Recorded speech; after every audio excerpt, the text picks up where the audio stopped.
Bonjour à toutes et à tous et bienvenue dans ce journal tout en images du lundi 1er avril. Au sommaire de cette édition, la chasse aux œufs de Parigny-l'Évêque qui a attiré des dizaines d'enfants. Et débusquer ce chocolat n'est pas toujours une mince affaire. C'est dur puisqu'ils sont trop cachés. À Coulennes, ce sont les œufs durs qui sont mis à l'honneur, une tradition qui date de 1556. Didier Béoutis, le président de l'amicale des anciens élèves de Montesquieu, sera notre invité. Le 12 avril, une journée d'études évoquera les 425 ans d'enseignement de ce lycée du Mans. Et puis nous parlerons sport avec les victoires de nos deux équipes professionnelles ce week-end. Depuis une quinzaine d'années, le lapin de Pâques distribue des œufs à Parigny-l'Évêque. Mais pour satisfaire tous les gourmands, il a demandé de l'aide aux élus du conseil municipal afin de cacher de petits œufs colorés. Au départ, c'est un peu comme les 24 heures du Mans, vous allez voir, ça démarre derrière le ruban, la ribalise, et puis vous allez voir. Ils sont très très attentifs, il faut être là pour le départ. Chasse aux œufs. La chasse aux œufs. À 11h précises, ils sont tous là, prêts pour le coup d'envoi.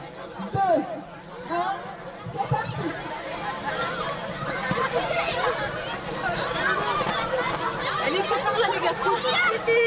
Mais en matière de chasse aux œufs, il faut être rapide. Pas toujours facile de trouver le précieux sésame.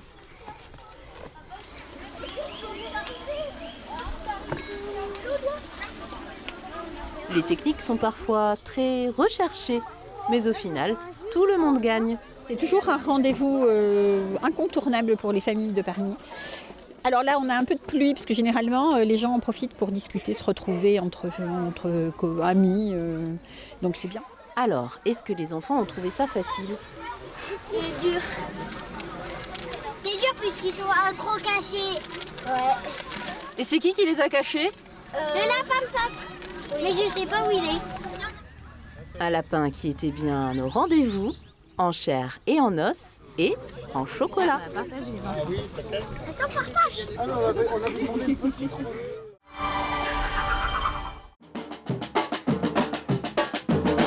La fête aux œufs durs, une culture qui dure et qui perdure à Coulennes. Ça date depuis 1556, depuis longtemps, ça dure 3 jours. C'est pour marquer la fin de Carême. C'est pour ça que ce jour-là, on fait la distribution des œufs et des salades. La salade, la voici, un œuf dur accompagné de salade verte, distribué à tous les participants de la fête. Ça fait toujours plaisir aux gens et puis ça permet de clôturer la journée avec un temps convivial, de partage d'un moment de restauration, quoi. Et tout au long de la journée, des ateliers et des fanfares en tout genre.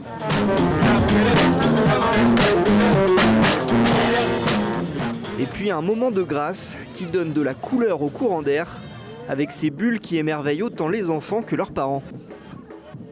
Je pense que ça donne du sourire, de la folie et tout le monde est heureux. Voilà, c'est assez beau. C'est juste très très beau. La tradition de Pâques est respectée. Plus de 500 personnes ont pris part à la fête. Et en ce lundi de Pâques, en ce journal Toute Image, on vous propose quand même une interview pour mettre la lumière sur un événement organisé le 12 avril prochain. Avec moi sur ce plateau, Didier Béoutis. Merci d'être avec nous, président de l'amicale des anciens élèves du lycée Montesquieu au Mans, une institution 425 années d'enseignement. Et vous organisez donc le 12 avril avec l'amicale des anciens élèves du lycée une journée d'études consacrée à ce lycée. Comment va se dérouler cette journée ? Cette journée a l'ambition d'évoquer les 425 ans d'enseignement dans ce qui est l'actuel lycée Montesquieu, mais un établissement qui a changé de nature à plusieurs reprises. Mais on y a toujours enseigné depuis 1599. C'est une véritable institution dans le centre du Mans et même de la Sarthe, on peut dire. Oui, tout à fait, tout à fait. Ça a été longtemps l'unique lycée de la sartois. Sarthe. Combien de temps ? Jusque vers 1920. C'était l'unique lycée qui recevait des élèves internes de la part de toutes les régions du département. Date de création, 1599. Comment s'est créé finalement cet établissement? Alors, il s'est créé en 1599 par l'évêque du Mans qui en a fait un collège séminaire, donc pour former les futurs prêtres. Mais c'était de l'enseignement. Et puis très rapidement, l'établissement a eu du succès. Donc il s'est ouvert aux enfants qui ne se destinaient pas à la vocation religieuse. Et il a été pris en charge par un ordre spécialisé qui était l'oratoire, les oratoriens. Les oratoriens, on appelle ça. Et ça jusqu'à la Révolution française. Ensuite, après, donc c'est devenu un collège municipal qui avait des difficultés de fonctionner parce qu'il n'avait pas les aides de l'État. Et puis, heureusement, en 1850, sous la Deuxième République, l'établissement a été érigé en lycée d'État. Donc ça a été un renouveau très important avec des professeurs improviseurs, des corps de bâtiments construits, des professeurs agrégés nommés depuis Paris. Et cet établissement a été très performant. Alors c'était à l'époque un lycée de garçons, forcément. Bien entendu. Et depuis 1975, c'est un lycée mixte. Une amicale des anciens élèves de ce lycée est créée assez tôt finalement. Elle existe depuis longtemps cette amicale. Depuis 1876, donc une vingtaine d'années après la création du lycée. Mais à l'époque, l'amicale avait un but différent. Elle donnait plutôt des aides aux élèves, aux anciens élèves qui connaissaient des difficultés. Maintenant, heureusement, cela n'existe plus. Aujourd'hui, vous êtes un petit peu la mémoire de ce lycée, un peu une société savante, on peut le dire aussi d'une certaine manière. Voilà, tout à fait. Et alors, j'invite tout de suite les gens qui sont intéressés par l'histoire à aller sur votre site, blog, montesquieu.lemans.free.fr, où on peut découvrir avec un bonheur, on a passé des heures aujourd'hui à regarder les photos de classe, mais depuis que la photographie existe en fin de compte. Depuis l'origine des photos de classe au lycée. Alors on voit les attitudes des élèves qui sont très dignes dans les premières années et qui s'amusent dans les dernières années. Et les auditeurs peuvent se retrouver justement, ceux qui sont passés par le lycée, bien entendu. C'est détaillé, on peut trouver. Il y a les classes de filles, les classes de garçons. Non, tout est mixte. Il y a le lycée. Il y a le lycée. Voilà, le lycée de filles, oui. Le lycée de filles également. Vous avez fait ce plaisir de nous mettre les photos également et on les voit. Et c'est un bonheur en fait de découvrir cela. Et je suis sûre qu'il y a des Sartois qui peuvent aller chercher les gens de leur famille, pourquoi pas. D'ailleurs, pour tout vous dire, on vous a trouvé sur les photos.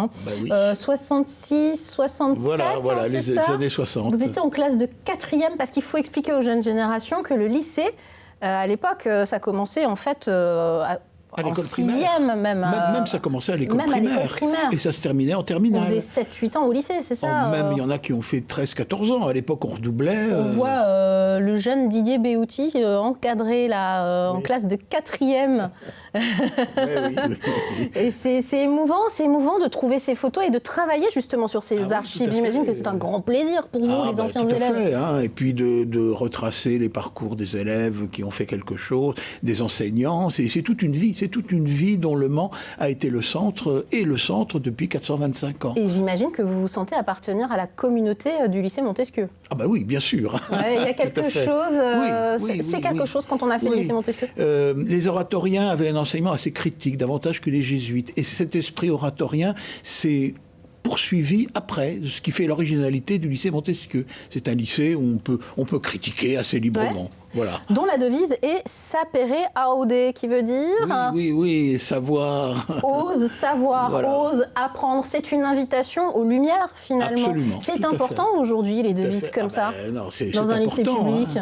Oui, tout à fait. Et les oratoriens étaient tellement avancés dans leurs idées qu'ils avaient écrit et souscrit à l'encyclopédie de Diderot. Donc ce qui montre que ce n'étaient pas des gens fermés.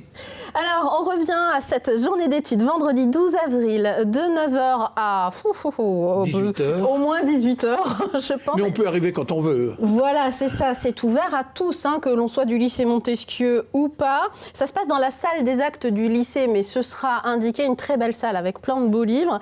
Une quinzaine d'intervenants. Oui, d'interventions, des historiens, mais même des anciens du lycée. Et puis, en fin de journée, des jeunes du lycée également. Voilà. C'est Alors ce n'est important, pas un colloque universitaire, c'est un colloque ouvert avec certes des professeurs, des anciens proviseurs, mais aussi avec des anciens élèves et des professeurs actuels et qui vont venir avec des élèves. Donc les élèves pourront s'exprimer évidemment en toute liberté. Merci d'être venu mettre la lumière sur ce beau moment d'échange et d'histoire à la fois patrimoniale mais d'histoire culturelle aussi de notre territoire. Didier Béoutis, je rappelle que vous êtes le président de l'amicale des anciens élèves du lycée Montesquieu. Pour moi, c'est le match le plus important de la saison. Les joueurs de Mathieu Chabert ont bien compris le message de leur entraîneur et s'adjugent la rencontre face à Épinal. Bien aidé par la défense pinalienne sur cette mauvaise relance, 6e but de la saison pour Mehdi Boussaïd. Les Manceaux auraient même pu doubler la mise à plusieurs reprises comme sur cette action. Le Mans peut s'estimer heureux de ne pas avoir concédé l'égalisation en fin de match grâce à un grand Nicolas Kosic. Sur les 6 dernières rencontres, la défense mancelle a réalisé 5 clean sheets, des matchs sans encaisser de but. Victoire 1-0 des Manceaux, désormais 6e du national, mais pas encore mathématiquement maintenu. Je ne veux pas qu'on pense qu'on est maintenu. Il faut faire le travail pour se maintenir la semaine prochaine contre Avranches, et ça c'est l'objectif, le maintien, et après on verra, on va pouvoir bien s'amuser après. Maintenant c'est celui de Avranches le plus important de la saison. Le Mans reçoit Avranches ce vendredi à 19h30 au stade Marie-Marvin.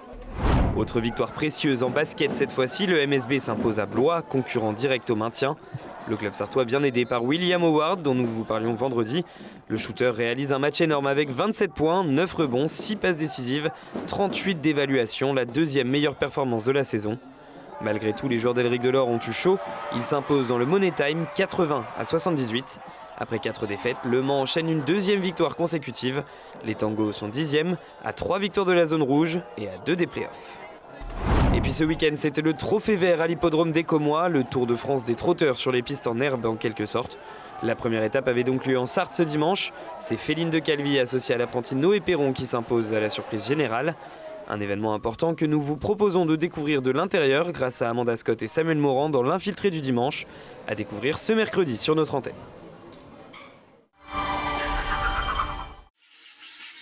Et s'il était possible de louer sa poule, de louer. L'entreprise annonce en ce 1er avril se lancer dans la location de poules pondeuses pour les particuliers. Des offres sont disponibles sur des sites comme Le Bon Coin, comme ici avec Galinette. Mais attention, pour les particuliers, il existe un formulaire à remplir avec plusieurs critères non négociables, comme le fait de devoir disposer d'un jardin de plusieurs hectares, de louer au minimum 2 poules pour préserver leur équilibre social, ou encore de se rendre disponible tous les soirs sans exception pour remettre les volailles dans leur poulailler. Comme quoi, élever des poulets, c'est un métier. C'est la leçon que veulent donner les fermiers de Loué via cette petite blague du 1er avril. C'est la fin de ce journal, on se retrouve ce mardi 18h30 pour une nouvelle édition d'Au Quotidien, cette fois en direct et en plateau.